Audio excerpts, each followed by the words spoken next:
Welcome to Uncomfortable, conversations about culture and Christianity. My name is Eric, and today I'm joined by Jess. Hello, world. And Alex. Under my umbrella, Ella. Is it raining out? I don't know. That was random. A couple reasons for it. Okay. Super Bowl this weekend. Super Bowl. What's Who's that song by? Rihanna. She is the performer. Okay. Second reason He thought for it this out. today is National Umbrella Day. It's really elaborate. So, I mean, maybe that's why they chose that the weekend of National Umbrella Day, Rihanna to be the performer in the Super Bowl. Look at our little conspiracy Are you theorist, guys Eric. excited about that? Not excited about Your it? brain works in a very mysterious ways, Alex. Like I know last That's year. why he sits in the middle, in between us. Last year Keep an eye. was kind of like the throwback rap. Yeah, that was incredible. Was that Dre? And so how are we feeling? Like I was excited for that one. Is it Yeah. just Rihanna? I don't know. I mean, I know she's like the headliner for sure. Because I was watching one of the, they always put those hidden cameras places like for a lot of teams or whatever lately. And so they had the question like, what's your favorite Rihanna song? And that's actually what reminded me of it. I saw that clip today and a bunch of them were singing that song. And then it happened to be today, National Umbrella Day. Wow. Which you'd think that'd be in April. April showers. You think. brings But May maybe flowers. it's like, hey, they want to remind people You are about it over- early so they get their umbrellas ready. Touche. Uh-huh. What did you discover, Jess? I discovered nothing. I was looking up to see who else was there. At the Super that who's And going to be it looks like it's just her. I would guess unless there's a some surprise. dancers. I think there might. I mean, there's always a little. Maybe surprise in there. Aaron knows. Aaron, I just totally blanked on her last name. Bradley. Oh, Aaron yeah. Bradley. Oh yeah, she She got always in has From the a, inside that was a scoop. while ago. Yeah. Last year we talked about that. Wonder if she Yeah, has entertainment the inside loop. and Christians and entertainment. That was a couple of Inside loop, inside scoop. Inside That's what I scoop meant. she has. Yeah, Inside yeah, scoop. not the loop. past episode. That's a good one to Yeah, look check that up. out. I'm Last year around I'm this not time. really excited about Rihanna. I guess I'm very neutral. That's Okay, Eric. Not. Fair. I feel the same. I'm not. It's not doing anything for me at this point. Nope. But I mean, the Chiefs are close to home, so you guys Is that going your for the pick? Chiefs? Yes. I'm Yeah, going for sure. Eagles for sure. All right. Oh really? Why is that? They have You more hate- Huskers You hate on their Patrick, team. Oh, Patrick good grief. Mahomes. No, they have We more haven't Huskers on talked their about the team. Huskers for a while, so I feel like just go ahead, Alex. And typically, We'll so the pause. Chicago Bears are my favorite NFL team, but I'm not like Go a Bears. huge follower of them. So typically, I will go for the team that won it like the furthest distance away. So Is there that's why I'm going. is How there a many theory how around many that too? Huskers are there? There's on it? 3 Huskers, How many Huskers are on the Nebraska or the Kansas one. City team? one Husker, Oh wow! Nebraska. So I could see. and one of the Huskers on the Eagles. I have a big fat head of in my basement. My house came with it, in Sue, but I love you, Okay. Who would you say that to? Sue. Oh, that was so. I'm like, who was that for? I wanted to okay. know what he So listens. Eric, you're the tiebreaker. What? I'm Chiefs. No I pressure. mean, I've been presented with some new information here. That's pretty. I know, and I know the Huskers are convincing. compelling. Yeah, it's very compelling. No, I'll probably root for the Chiefs if I watch. I don't know if I'm gonna watch. Depends on how my Sunday's going if I tune in. But All right. maybe. All right, next week we'll see who won. Do we have any voicemails? We have a voicemail today. You ready for it? I'm always ready for voicemails. Hello, Uncomfortable Podcast members. This is Ben Hawley calling.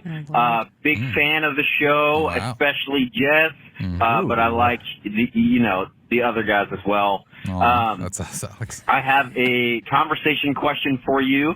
At the time of me leaving this voicemail, LeBron James broke the all-time leading scoring record last night, and Tom Brady officially retired for the second time.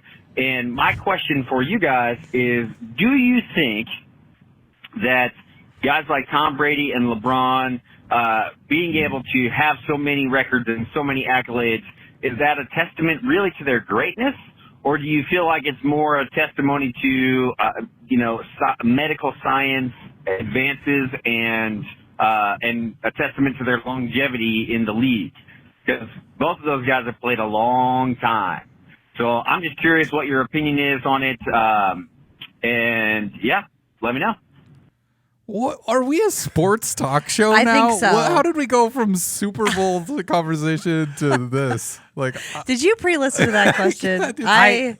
I did not know that was happening. Hi, Ben. Yeah, I read. So when That's my we get the husband. voicemails, it sends me a somewhat of a transcript, but it's always terrible. And I just saw something about LeBron James, and I was like, that happened last night. we're gonna need Eric, like look at us. stingers and Look- stuff on this, and like we're gonna have to Flexing have our muscles radio identifiers come on and. Welcome to Uncomfortable. Hey, everybody. Today we got your sports talk. In another news, Tune LeBron in James. at the 10s for the weather. So It's a big cultural That was moment. good, Eric. Yeah, thanks. Big cultural moment, though. Okay, yeah. Was it? I Yeah, saw it you was. posted a It was. picture. Oh, you're talking about LeBron. Yeah. I get really exhausted of people just trying to argue the longevity thing. I mean, I get it. Yeah, he started at 18. He's got to play for a lot longer than probably other players will. But it's And just, did, I think. yeah, and it's just, I mean, it's a little dismissive though. I mean, you can not like him, that's fine. Like if it's like a personal thing, but to deny his abilities to play basketball, it seems kind of illogical to me. But I'm also a fan. What do you mean deny his abilities? Like, To say, oh, he's just been there 20 years, so of course he was able to do that because he's just played so much. You know. oh, that was going to be my answer. Well, I mean, that is. I think a lot of people make that argument. I feel and like so- that. Yeah. and that's fine. That's I mean, it's not necessary. Yeah, I don't even think I would get into an argument. But to me, like, if I look at it logically, it's like, yeah, he's played longer than other people that have gone before him. So, of course, he's going to hit. I don't know how long did Kareem play. I don't know how many years Kareem played. But I think to Ben's point, maybe in the question, is that LeBron has never been injured. I don't know if Kareem was injured, but he never had to suffer any of that. Obviously, the money that are in sports right now, like I read even with Tom Brady, he brought up, he's going to make more from his broadcasting contract. I think that's like 5 years than he did in his entire 20 years in the NFL. That's crazy. But these players now obviously have much more money. I mean, LeBron's made way more than Michael Jordan ever did actually playing the game of basketball. And therefore, they're just putting more into their bodies. They're hiring private chefs. They take care of their body, which Right. They have their doesn't own just happen. Fitness. You know, doesn't matter if you hire the best coaches ever or even the best medical staff. Like, you still have to do the things that they're asking you to do to take care of your body. And so when people kind of maybe poo-poo that or whatever, like, you can't just do that for sure. But so there's work involved. But yeah, there's new medical probably advances in helping people recover faster and, you know, things like that certainly help LeBron. So Sure. for out of those two, I would say one of them is the GOAT, Tom Brady, which I've never been a huge Tom Brady fan, but I would say he has won enough That triggered me a lot. titles That triggered me a whole lot. to be the Very GOAT. upset. But Eric for me, is fuming. like, LeBron didn't even win the game where he broke the record. Like, that was kind of a, you know, which to me surmises LeBron. LeBron is an incredible player for sure, but Here, the guy Alex is on it. has not won. I love how the one championship. player is the team. I Yeah. love that. Yeah, right? I know. Well, he's had incredible teams around him, but it's my loyalty to MJ. I've got the cutout in my office, as you all You know. can like Yes, that's both. true. Like, No, you can like both. You can be. Can you? I don't know why this is a weird competition with people. I'm so intrigued by it. By the way, But the answer is Kareem- yes, I think. Kareem was 24 when he joined the NBA. He played for 21 seasons. Yeah. And so, I mean, yeah, that was a long time. So that's What year is this for LeBron? 20. 20. Right? Because he's 38 and he started when he was 18. Yeah. So So yeah, anyways, doesn't matter. It really doesn't. It's silly sports, and if you get worked up about it, I'm just gonna say it's maybe. But the you're photo- too connected. the photo, like, everybody had an iPhone out.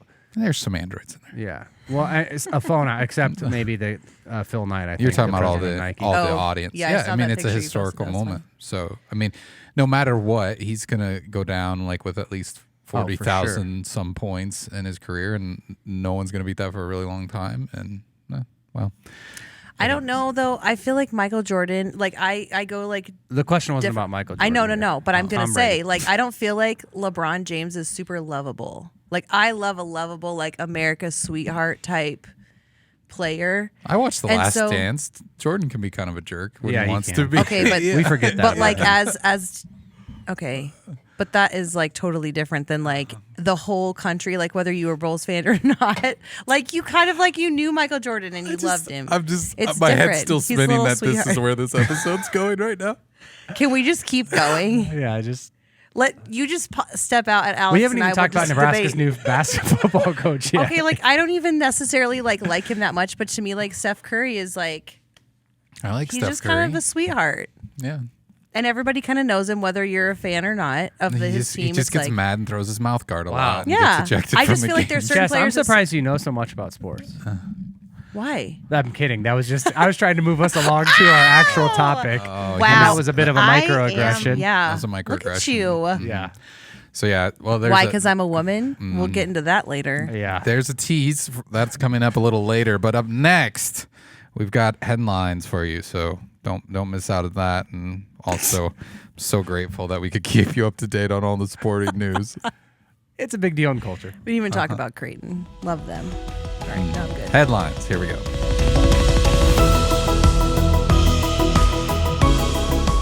And our first headline comes from BusinessInsider.com. It says Elon Musk mocked Sam Smith's much discussed Grammys performance, tweeting, "If that's Satan, we have nothing to worry about." Which, I mean, I kind of admire the taking light of this compared to some of the hot Yeah, takes that's I true. saw out There was there. some hot takes. Satanic panic. Yeah, we're going right back to that. History repeats itself. Mm-hmm.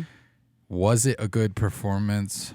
No. Was it entertaining? I suppose to some. Was it kind of raunchy? I would say yes. Is it something that Christians should freak out about and cover their entire social feeds with? Here's my hot take. No.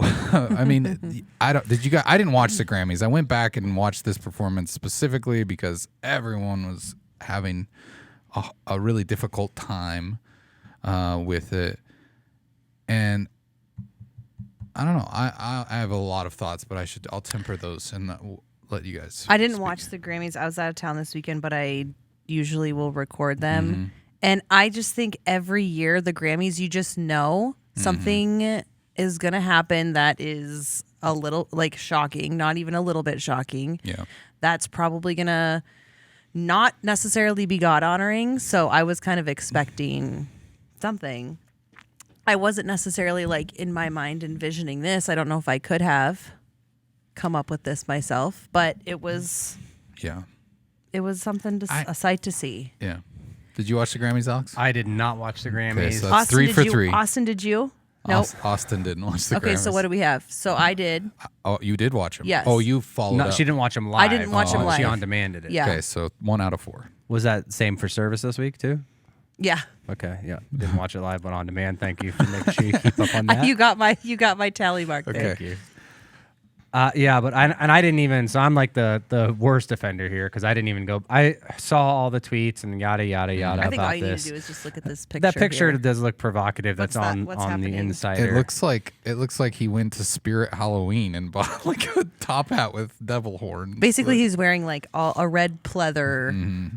But outfit. again, it's not shocking. I mean, it's not the devil wards here. Like, it's not a Christian, kind of thing. And I think we get upset because maybe Christ's or artists used to maybe bring God into some of these things more and more, like thanking God and all that. And we want artists and people that we root for to, I think, especially as Christians, to be embracing that. Like even me last night, not to get back to the LeBron thing, but I've always wanted, like, an athlete I like I will like them more if they're God honoring or whatever, if like LeBron, like I was listening for like, is he going to thank God? Nope. Just drop the F-bomb, instead at the end, which was bizarre. But I would almost rather them not just do it disingenuously. exactly. Like Exactly. just because they felt obligated. And, if they're... But to me, I'm Welcome like, back to Eric and the Yeah. Dingo. is this our sports show again? So yeah, nothing too shocking to know that happened, and that our culture is pushing the envelope more and more with this. It's so superficial, and it is rock and roll was always there, and any type of popular music, they are going to use evocative imagery to, spark interest, or maybe it's an aesthetic that people just think is cool. I don't know, but a lot of it really ends there. And I think we as believers cannot give this stuff more power than it has. And yet we constantly get caught in this trap where we would rather, instead of lifting up Christ's name, we would rather lift up this nonsense that is in our culture and try to platform it in a way and say it has some sort of power over us, which it has zero power over us, or that it has some sort of influence in our lives, where if we are believers in Christ, this has zero influence in our lives. And so why do we play into the panic and the chaos all around us, and everybody has to get on social media and say something because they feel obligated?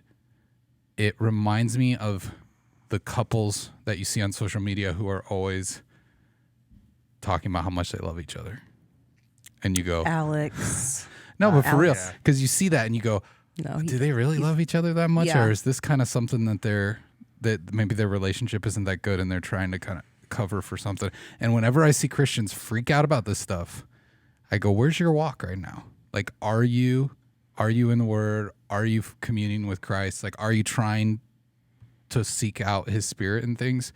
Or are you just trying to prove to the world that you're a super Christian and you got your antennas up for the devil? I think some people feel obligated and some people feel convicted, and I think that some people may feel more comfortable when it's a widely publicized thing, maybe to say something about their faith. But at the same time,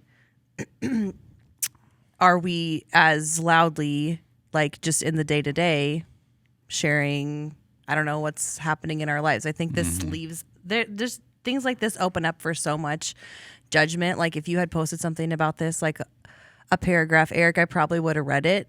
And then I don't know, it kind of opens you up if you had said something like, okay, well now I can like judge where Eric's at, like what he thinks about this kind of stuff. But it just like opens up, I think, a whole nother, it's like a set of train tracks, and you just like keep going down the hill. I think a lot of people were upset too. Let me remember this guy's name. The guy that you like.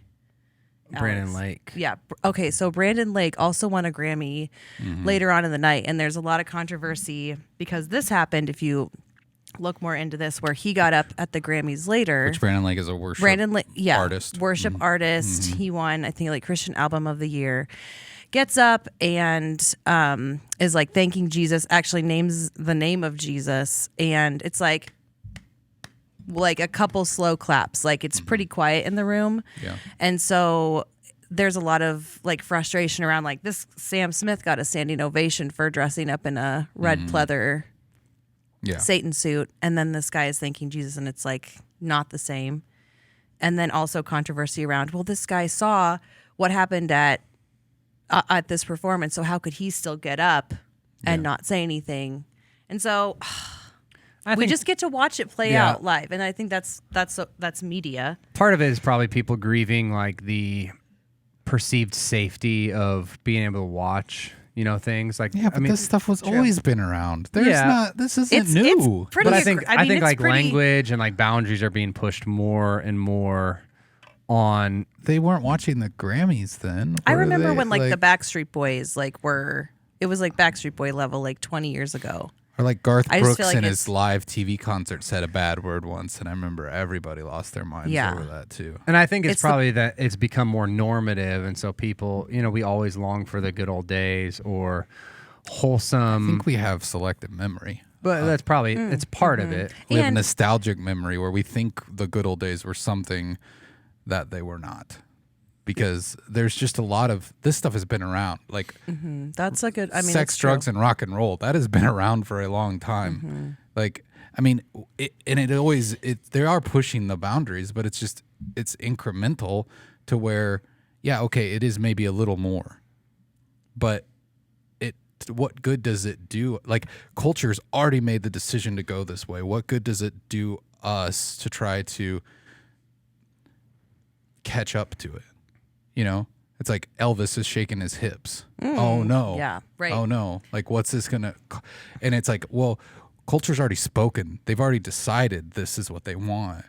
And then we as Christians are trying to like catch up to it and stop it. And that's not going to happen. Like the only thing that's going to happen is like we're going to be followers of Christ and be so appealing to others because they see Christ through us that they're not going to worry about this stuff and they're going to look away from it because they're going to be looking at Christ. And that's the other option. But they're not going to look at a bunch of Christians freaking out on social media because someone's dressed up as the devil on the Grammys. They're just not. And this is more shocking too. I mean, Alex, like the digital age, it's like I can record this and it can get shared millions of times, recorded and shared over multiple platforms. So it's like things spread so fast and can be portrayed in so many ways and on so many platforms.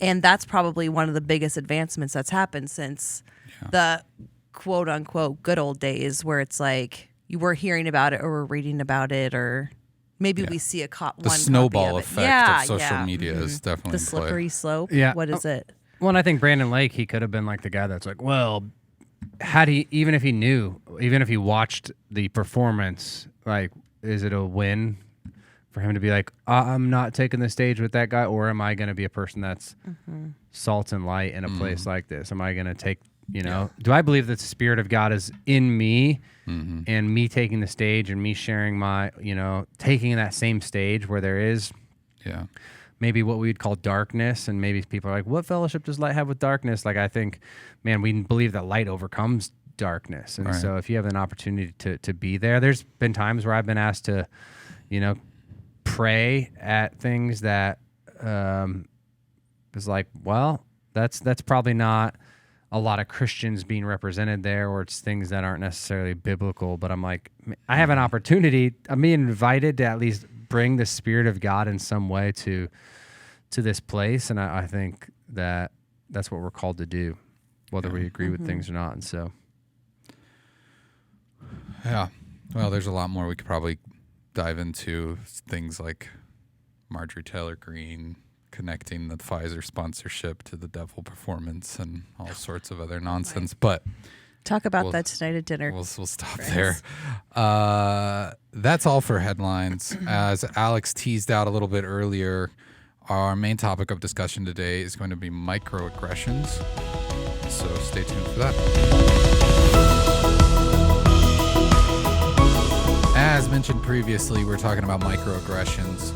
I think the term has come up several times over the years. I started hearing a lot about it maybe, 5-6 years ago, and then you heard a lot more about it probably around 2020. And it's a term that gets thrown around, and sometimes there's some confusion around it. The one thing that I feel like we just kind of need to get out of the way is that there's this woke word that gets used a lot in conjunction with things like microaggressions, because I think it was something when colleges were talking about safe spaces, and one of the things that the safe spaces were safe from were microaggressions, and then that gets tied to the word woke, and that gets thrown around all the time. So I guess I want to say that because if people are listening or they see the title of this episode and they see it's microaggressions and they think to themselves, oh, here's a woke podcast episode I don't want to listen to. I don't think all things that get connected to woke have to be that what you think they are. You know what I mean? Like, I think we can break this down in just an honest way and talk about what it means and make ourselves more aware of if we're guilty of doing it, or why others feel the way they do. Well, and it's part of culture, and that's one of the goals of obviously this podcast, is to talk about things at the intersection of culture and Christianity. So it's not like, because we're talking about it, never does it mean, hey, this is a direct endorsement, but we're talking about how, as we see these terms come up, or as these things happen, like, how should Christians, and we're not even saying this is how, but it is a Christian dialogue about how do we approach some of these things and have thoughtful dialogue around them. And so, so sometimes you just want to throw out that with a title or assume it's going somewhere, and probably all guilty of that at some point. So absolutely. So what is a microaggression? If you've not heard that term or you're not familiar with it, The definition that we have here is microaggressions are verbal, behavioral, or environmental slights that are the results of an individual's implicit bias. They are often automatic or unintentional and occur on a daily basis. Microaggressions communicate hostile, derogatory, or negative viewpoints. So I don't know if we can maybe start by breaking down some of the types of microaggressions. They can be racial. They can be around sexual orientation, people with disabilities, gender. One also can be around environmental, and environmental microaggressions are hostile and invalidating climate. They create a hostile and invalidating climate for people. So. Yeah, one video I was watching to like set that up was like a boardroom where there's a bunch of men. You know, it was just showing an example. A boardroom where there's a bunch of men and one woman in that boardroom, and pretty much the entire conversation was just towards the men. They, you know, and one maybe just inviting only one woman, but also like not even letting her speak up, not even ever looking at her and things like that. So that would be like an environmental type of. Well, that even plays into gender too. Yeah, the gender's a part of that, you know, as well. But the environment can also kind of create that. Yeah. I think another word that's tied to this too is exclusionary behavior. So there's a lot of words that microaggression is one thing, and then it's like if you even were to look it up, there are things where it's like, okay, this in some places might be replaced with something else, but I think all around this is a good word, and like a term that we're using today is just a good all-encompassing thing. And so basically it's about minorities. Say, like, yeah, for you, like if someone, like in your practice, you know, if someone's talking to you and they're feeling like microaggression, you'd probably use more of that exclusionary behavior language, or are they synonymous? I think that this happened earlier this week where this came up, and I, in my mind, just because of I think the word and the term has been used, I thought, oh, like microaggression. And I think like I don't know how everyone probably sees this differently, even in their personal life. But to me, it comes a lot in the form of making jokes and being made light. So it feels very accepting. And it's also one of those ways where it's hard to, or it feels uncomfortable then when it's like, haha, funny moment to say, oh yeah, that's not funny. Like we shouldn't talk like that. But for me, that is how it even came up as we're talking about it in a conversation earlier this week where a joke was made about minorities, which I think there's quite a few of them out there. But it's like, okay, well, how do you even talk to somebody? Do you laugh it off? Because it almost feels like you should be like, yeah, great. I mean, there's like also a pressure that comes with it to accept it, especially if it's in made light. And even talking about in a boardroom with the majority of men, like if one person is acting a certain way, there's kind of this, I mean, wouldn't you feel like you had to kind of go along with it until it got to a point where it was like, this is too far? And like, how far is too far? But it's pretty, I feel like it's pretty common. I mean, even if we're going to say it's a woke term, however you want to put it, this is a very common thing that happens. It's a common thing that people don't realize has a label. Yeah. You know? Or that, people even, I think, realize that they're doing, you know, there's an awareness factor certainly to this that unknowingly probably a lot of people are doing, or because we're a product of our environment. And maybe you grew up in a space where that was just kind of the language that was used, or you had an ignorance, which ignorance isn't always, you know, a slight on someone, but we all have a life that we've lived, and we have ignorances to lives that other people have lived, and having ourselves fully be able to understand and be empathetic and sympathetic towards people, that just takes maturity, and it takes proximity. It takes a lot of those things to that come into it. And so I think how to have a conversation around this graciously as well, because for a lot of people, it might not have been, you know, purposeful. And I would guess the majority of this isn't like necessarily someone purposefully. That's a different kind of aggression when you're, you know, purposefully trying to put someone down. But it seems like this term is really around people that maybe they didn't realize the bias that was inside of them, and then they make a statement, and then all of a sudden the danger there is maybe no one ever corrected them, and so until they're never ever corrected, they're going to continue to perpetuate a lie or a stereotype or a thought about someone without ever having that corrected, which is why it's important to have that kind of conversation, because if someone is living in some of that kind of ignorance, it's helpful to learn and to grow and to not continue to offend people, especially unknowingly, because I don't think for most people that's their posture. Man, if I know I'm hurting someone and doing something that hurts somebody as an individual or downgrades or degrades them being an image bearer of God, man, I want to know. I want someone to share that with me, and I've been grateful for the times that people have been able to take time and share that with me. Alex, I love you, but I think it's also like you're a very humble person that would be very open to, if you did something I know you would never want to hurt or offend or be stepping out of onto a different minority and offending them. But I think there are people that at the same time I'm pulling like, Eric, your skepticism on a subject where it's like, I think that people also use these things as an excuse, and people have biases and they do use them. I mean, very aggressively. I think it's even this passive aggressive, like, oh, you don't just like, I mean, you can make a light joke, or it could be like a belief that you have or a bias you have towards something, and you know that this is how you're going to get away with it.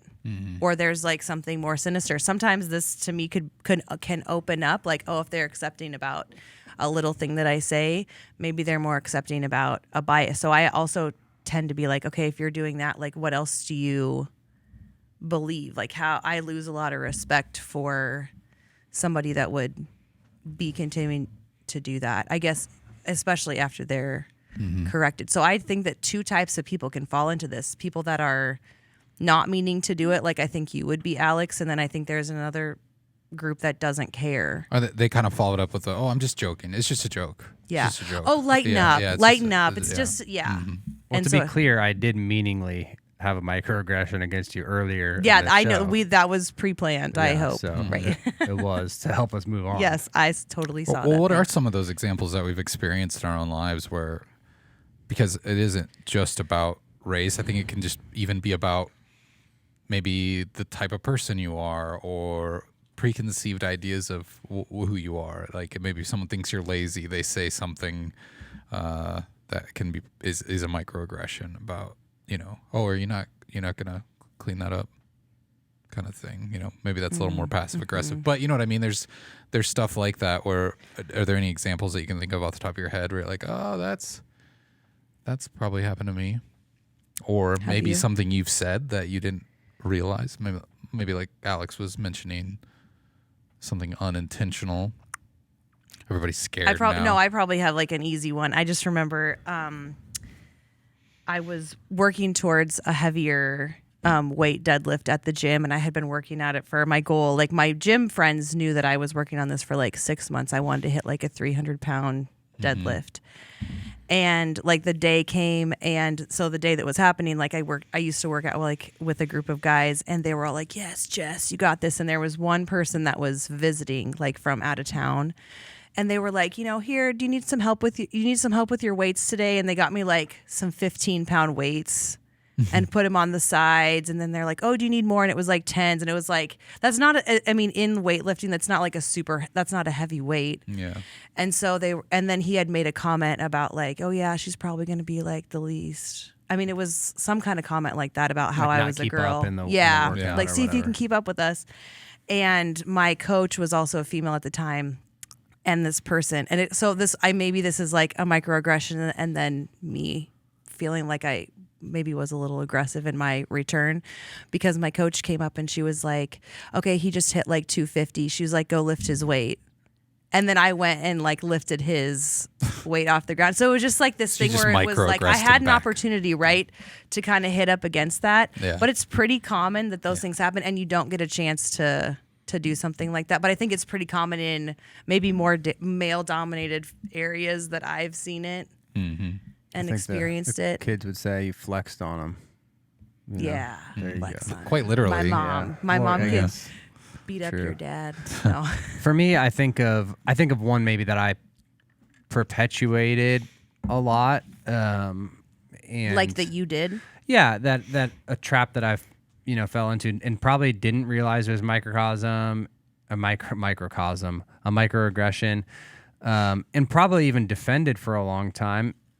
And it is, like a phrase like, when you cut us, we all bleed the same, which can be dismissive of race, and so like there's that idea of, yeah, but inside we're all the same. But as I've grown in maturity, and had people like address that and say, hey, why is that offensive? I'm what I'm trying to do is bring us all together. What I'm trying to do is take the thing that we all see divides us, and I'm trying to use this phrase, which is a truth, to unify us and to get us to not look at all the differences that we have, and to get us to not be separate. So that's my heart in that, because I desire unity.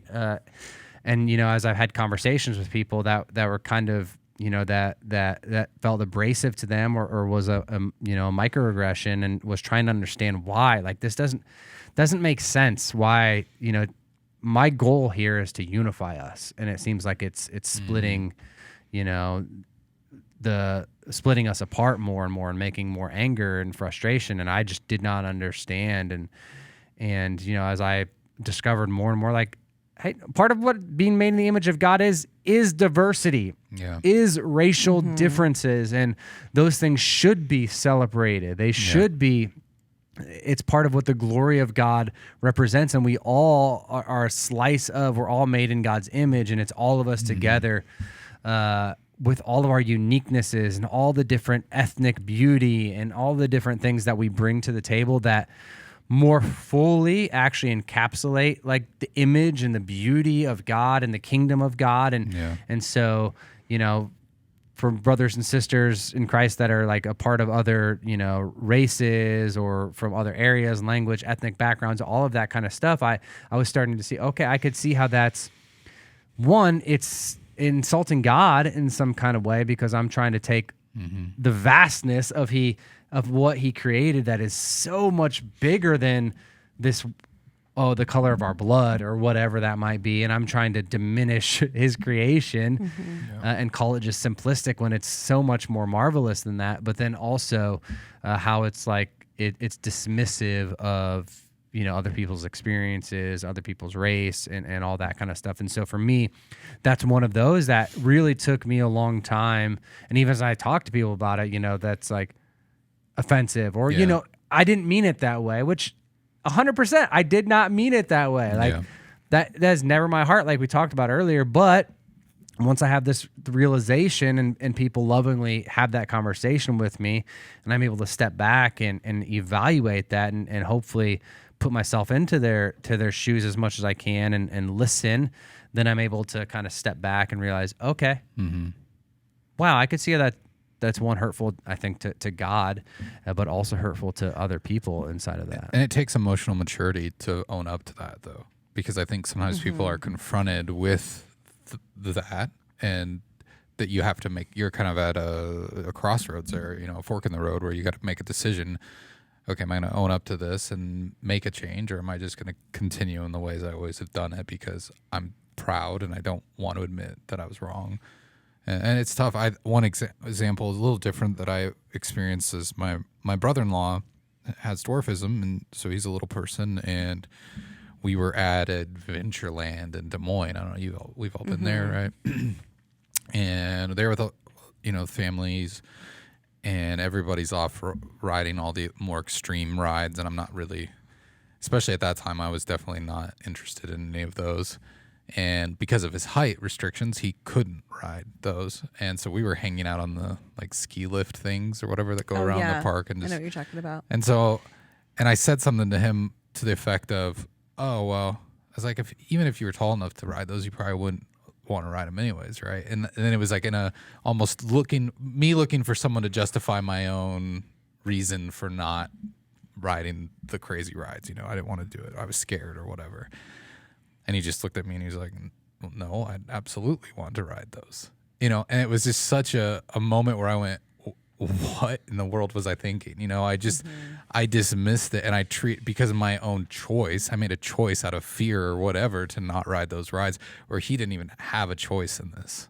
And I'm like, kind of trying to put him in this box and say, oh, you'd want to be like me, right? You know, and he's looking at, well, obviously as this tall person, like you could do anything, you could ride any of those. You don't have to think about that. You have a choice, you know? And so I think there's a lot of those instances in our lives where we don't realize, we look just through our own eyes at everything. We can't see past our nose, and it takes those moments. But if we're not willing to be open to that and to change and to admit we're wrong, and that's really humbling sometimes, and I don't think even in that moment I was mature enough to admit where I was in the wrong there. But yeah, so how do you confront that though? Like when there are those moments when maybe you're at a family gathering or a friends group and someone says something about somebody, because I think there's multiple scenarios, right? There's either the person who it's being perpetrated on, and then there's the person who is doing it, and how do you confront them in a graceful way? But also, I don't think it's probably right to just let it go on and on and on and ignore it either. I think it's hard, especially when it's a family member or it's a friend, or I think if it's a boss.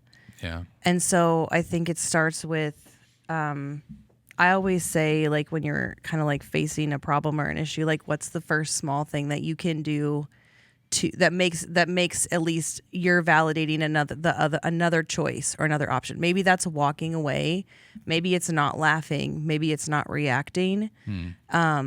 But I do think that there's a place for confrontation or confronting somebody, especially when we're in it and watching maybe a minority be disregarded. I think that also, like, we have a voice to stand up for those people that might be feeling a little like they don't have a voice, or I think that it says a lot when we stand up and do that. But I think begins with not reacting. And I think asking like a good question, because I think if somebody's making a joke or making a statement, like, they have a belief system that you're gonna hit up against potentially. So I always start out with, help me understand, like, what was that?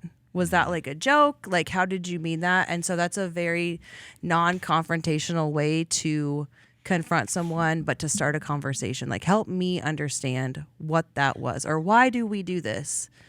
And then I think you can go from there. It kind of opens it up where it's like a more level playing field versus like you meeting aggression with potentially more aggression or defensiveness. Yeah, to me, I probably maybe assume the best in humanity too often. And so for me, a lot of times it's going to be assuming, because people in that situation, if there's two people there, the aggressor and the person that, you know, was aggressed against, the victim, it's probably going to be shocking for both. If the one responds, if the victim responds kind of like off put or whatever, and then, you know, the person that was the aggressor in this wasn't trying to be aggressive, but it happened, and then they're kind of shocked by like, wait, why am I getting that reaction from you? Like, this is, and so for me, usually it's assuming and trying to walk into it, assuming that the best in both people, you know, assuming that person, and I think that's a part of the microaggression thing, is assuming that this person isn't trying to instantly perpetrate or be aggressive. You know, a lot of times, because of the ignorance or because of our own biases or even stereotypes, you know, that, you know, maybe have a thread of truth to them, or there's some kind of reason that you've experienced something and it's affirmed that stereotype in your life. It's easy to assume, okay, both people are in some ways a victim here. A victim to one, maybe a victim to the ignorance of their experiences and no one ever talking to them about it, and that's their life experience, and they're not trying to be aggressive. And I think that's why the micro is a term. It's not somebody overly trying to just bulldoze someone or knowingly be aggressive. And I think that's a difference in this term versus like just harassment or you blatantly trying to do it. And so I think assuming that person, man, they didn't mean to, and if I could help them, that they would want help. Now that doesn't always work that way. Like I am thinking of, as I'm learning more about the deaf culture, you know, obviously, and I've talked about that with my daughter and things like that. There was an incident that I saw this week, and that happened, and I don't think the person that made a comment towards, you know, the deaf culture meant to do that in any kind of way. Like it was just a part of what they had done, and it was rehearsed, and they weren't even thinking about fully maybe all the people that were listening and taking in this thing. And so like for me, I'm like, okay, how do I address that? And what's the appropriate place to address that? And so I brought it up, like, and again, assuming the best of that person, hey, I assume you just weren't even thinking in this moment about that, and I just want to bring it to the attention. And like I think that there's like this remorseful, usually, you know, if somebody didn't know, there's this remorseful, oh yeah, man, and I'm glad you brought that up. You know, for me, I'm like, oh, I'm glad you brought that up, and you can kind of see it. I think when the pushback is like, know that I'm right, and like I said with the whole, you cut us, we all bleed, that like I would be so like resistant to taking any of that feedback and resistant to being humble, that's where it really can become maybe problematic or take more than one kind of conversation to keep pressing forward. Well, and I think where it gets messy even in friend groups is if maybe there's a person of color in a friend group where it's mostly white or something like that, and then the one friend is making jokes, but they're not really mean-spirited, but they're kind of, you know, they're about the race of the other person, and then I've been in experiences or situations where they go, oh, they're okay with it. They're okay with it. They're, you know, and then you're kind of looking at them like, are you okay with it? And they say, oh, yeah, it's fine. But it's almost more out of a response of inclusion. Like they want to be included. They want to be part of this friend group. They want you to not dislike them. And if they were to say, well, this bothers me, don't do that, then there's risk of damaging that relationship. And so I think sometimes we have to be sensitive to that and not just assume those words they're saying are actually what they mean, and that maybe that's just a protection for them to stay in this relationship because they probably do value the friendship. And it can be confusing sometimes when somebody leans into that, you know, when maybe it's you have a disability or whatever. Like I think in comedy, a lot of times people will use that, and it feels like they're leaning into maybe those things that they know are stereotypical, but they're leaning in to make a point or for comedic relief, and then so it leaves you confused in some ways because you're like, wait, I thought that wasn't good to make fun of like a name or to make fun of an accent or whatever, but then you leave confused because you're like, well, they just kind of gave me permission to embrace that stereotype, and so there's been times where I've been confused, even where I'm like, I thought that wasn't good, but it seems like you're embracing that stereotype, and is it okay? Are we cool? That's cool to do now. And so sometimes you can leave confused, and I think follow-up conversations are good there as well. Well, a lot of times I think those situations are more about them kind of addressing the situation in the room. Like people are already thinking that I'm going to address that, but that's okay for me to do that because I am, you know, whether insert example, disabled person of or color, whatever that is. And I think they're kind of going, hey, this is, I know you're thinking this, but let me disarm it, and then let me expose your prejudice and show you why it's not okay, but in this, you know, humorous form. But I do see that. Sometimes people misinterpret that as, oh, he just gave everyone permission, you know? This can also happen, I think, when a minority isn't around. Yeah. When a person that is deaf or a person of color or a woman isn't around. And so I think this is where it's important to think through, you know, what am I okay and not okay with? Because for me, that falls on my integrity with who and what I'm going to be around and what comments are going to be made. I mean, there's what do they say? Locker room talk. I mean, there's things where it comes out where those people aren't even represented. And I think it's really difficult and uncomfortable because it's not like there's a physical person that you're standing in between, but it comes down to my belief system and your belief system, or my integrity and your integrity, and it's obviously different. Yeah. I think it's really hard. I have family members that are would be okay making a joke about a race or a different minority, and I mean, we've had to work through that. Ben and I have had to talk through, like, what happens, because now it's like our kids are around. Yeah. And hearing that. And so it's like, what's your boundary? Like, what are you going to do when this happens? Because I think we can get caught off guard. Like, what's going to happen if this were to happen in your life? And just to think through, okay, what am I going to do? Because it will make the moment easier, quote unquote, easier to respond when it's like, okay, I've thought through, like, this is the moment that this happens, and this is what we're going to do. Yeah. Because I think it can be, very uncomfortable.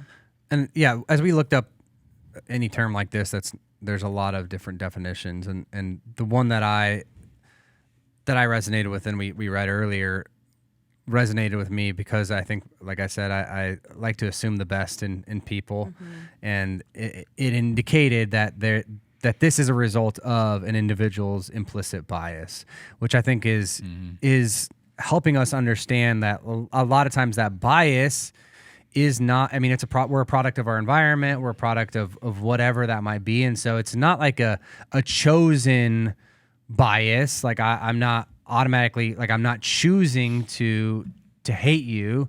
Yeah. Once someone's addressed that with me and I continue to choose ignorance, that's different. But if I'm just blissfully ignorant to it because I've never been around someone that's deaf, or I've never been around someone of color, or I've never been around, someone, in a wheelchair, and like instinctually things, fear happens, or instinctually things like that happen because it's new, it's different than your environment. And so those things those are normative in everybody's lives for those instinctual things to happen because of the experiences in our lives. And so, and again, stereotypes, why sometimes people find humor in them, or why sometimes they're allowed to continue on, is because there's maybe a thread of truth in it, or at one point there was a thread of truth in it, or you've just seen that happen, or because of your implicit bias, you see through a certain lens that lends itself to saying that stereotype is factual and true and more real than it actually is, because you have that implicit bias that you bring to it. And so I think that's just, again, as I have this conversation, and I lean towards, like I've said a few times, like towards, okay, assuming the best in people, and that people aren't trying to overly be aggressive or mean-spirited or things like that. And I think for for you, like saying like you assume the best in people, I think that's a reflection even in how you're communicating, Alex, is like you've done work. Like you've been in a place where it's like you've had to do the work and to come to that point. And I think that you remind us often on the podcast in so many words, like that every person is an image bearer, whether it's somebody that's maybe making the comment or receiving the comment. It's like everyone is an image made in the image of God. And so I think also that's hard, because it's like we want to look at, for me, like I would be like, okay, look at this person that you just offended. But I think where you're coming from is like, okay, both people are in God's image, and it's like, let me look at the whole situation. That's probably a level of maturity we're not at yet, Eric. Oh. I don't know. I'm sure you're there.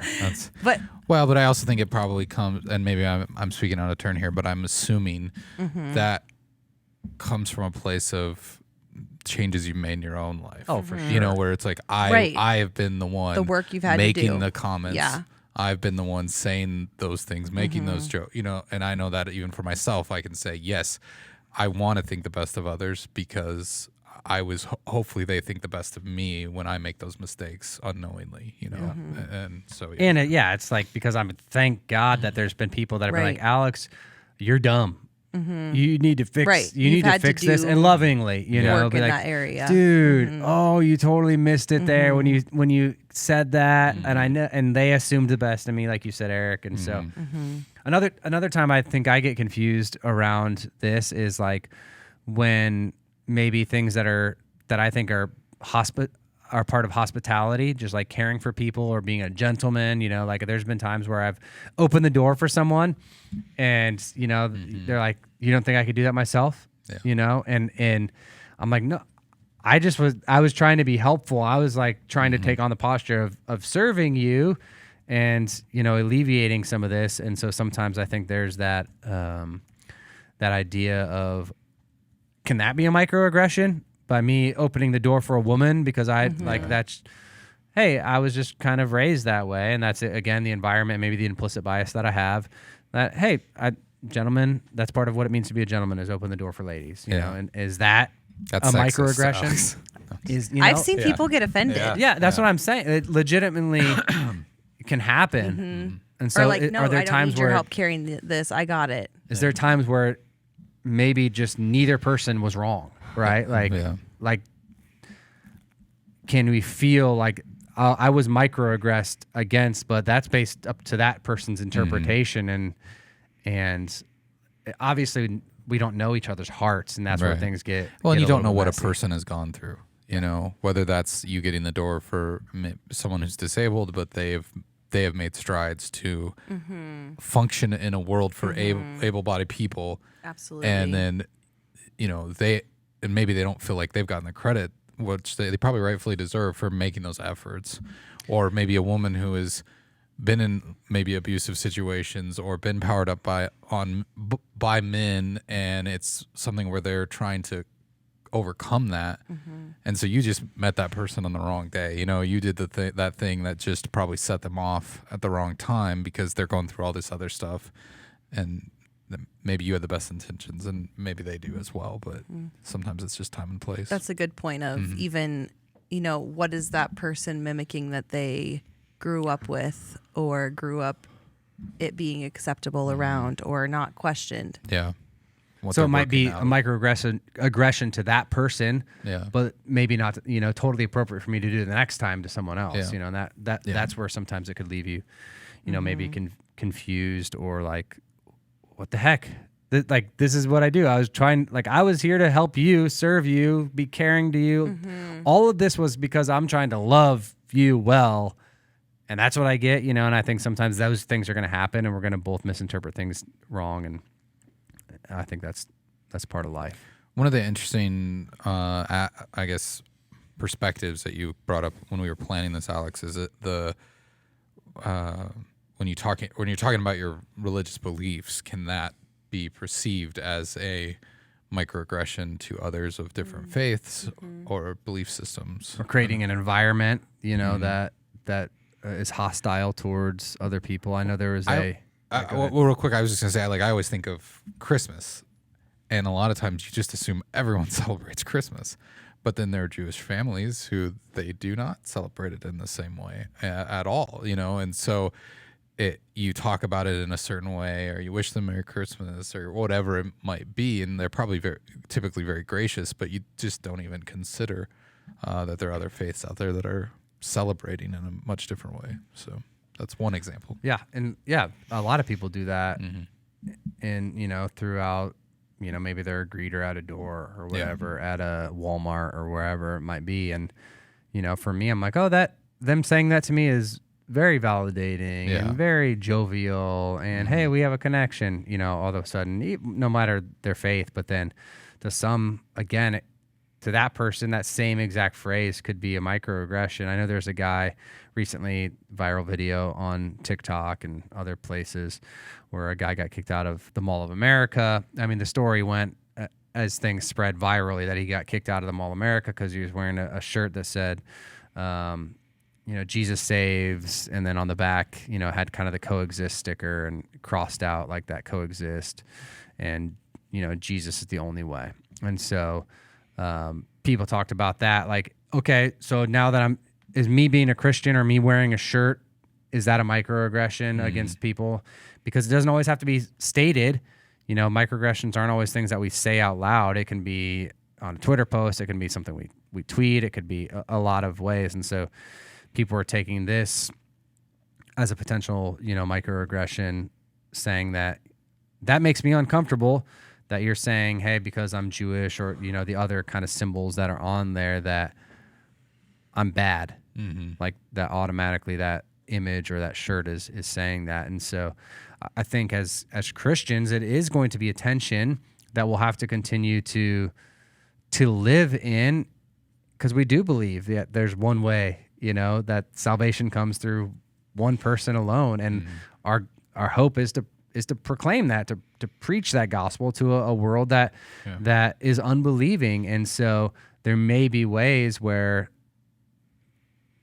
maybe evangelism or the things that we are doing, especially in a church hurt kind of culture, and we're reeling from that, are potential microaggressions. And do we have to be fully on the, do we shrink back any of our witness, or how do we adapt, knowing, just the postmodern world that we're in?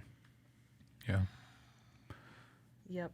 I think it's going to be it's going to be a tricky thing to navigate and do it with humility. And I mean, we kind of hinted at some of this maybe as we were talking through the Sam Smith story, but I think how you present yourself as a Christian, and does that make it appealing to the world?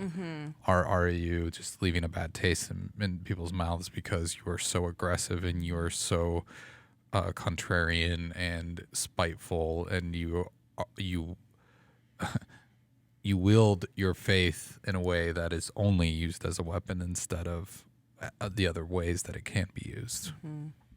I know it's also a slippery slope, because it's like, and anyone put in a minority. So saying like, okay, we're putting me as a woman in a minority here. It's like, that does a microaggression then would be me saying, because I'm a minority, I understand what people of color feel when they are discriminated against. Yeah. And it is not the same thing. So Right. I think also us as Christians are in our own lane. And so just because we may be the minority doesn't mean then we can pick it up and then compare ourselves and say, okay, well, now we know what it's like. Because that would be an example of a microaggression there too, where think- it's like, oh, I know how you feel because of how I feel. Like that's Even trying to empathize with somebody wrongly. Oh yeah. and a that's good where it's point. hard, because Yeah. it's like we can get offended. Like there's And I would even caution us in the Christian faith to consider ourselves a minority. I don't, at least when we look at media, sometimes it may feel that way. But when you consider great point. culture, the way the Constitution was written, the fact that even the way we track years are BC and AD, like there's a lot of things there where it's like Christians have influenced society a lot, and there's maybe people that you don't agree with who claim to be Christians, but still Christians as a whole, I would say, are less of a minority than a lot. Maybe the viewpoints that you uphold are in the minority, but Or Christian virtues and things like that. But Right. and I think like anything else, and maybe we overused this, but I think 1 Corinthians 13 talks about love and what love looks like, and we talk about the fruit of the Spirit in another of Paul's letters. And so it's just that idea of we have to be people that are bearing fruit, gentle, kind, all of those things that it means to have the fruit of the Spirit. And it takes work, it takes cultivating that, it takes a relationship with a gardener that John 15 talks about. We are the vine and he is the vine, we are the branches. And so all of that, I think, as far as Christians, takes deep work. And we're going to fail along the way. And thank goodness for grace, and thank goodness for a Spirit that'll hopefully equip us and quicken us, and why it's important to be in community where we can have these difficult conversations with people and be called out and be invited to become better and to look more like Jesus. I think that's why community and our faith in Jesus, but also doing life together is pretty critical. Yeah. So, I mean, ultimately, have patience. One of the fruits of the Spirit. But I think it's just be patient with, others whether they're the ones being the microaggressor, if that's give them a chance. Peace. Because I think sometimes we immediately assume someone's intentions. And, maybe if it becomes a habit or something you notice is repeating, then, take some action and talk to that person. And, in all of this, I think we can practice patience and how we approach it. Thanks, everybody. Thanks, Alex. Thanks, Jess. Ben. Ben for calling in. Thanks, Austin for over there always. producing it. Thanks, Thanks Jesus for saving our souls. for peace and all that. Who else? Everyone for listening to this Thank you, really Eric. interesting sports podcast that we've created. That we spent a lot of time on microaggressions today. Interesting. Next week we'll get I'm back to the fine sports. from Alex's comments, by the way. yeah. Totally fine. Oh, good. Okay. Thank you. If you have any questions or concerns, please be sure to reach out to us. You can do that on social media, on Instagram or TikTok at CCCOMA Podcast. You can also send us an email to podcast@cccomaha.org, or our favorite, leave us a voicemail, 402-885-9930. That's 402-885-9930. But until next time, we'll talk to you then.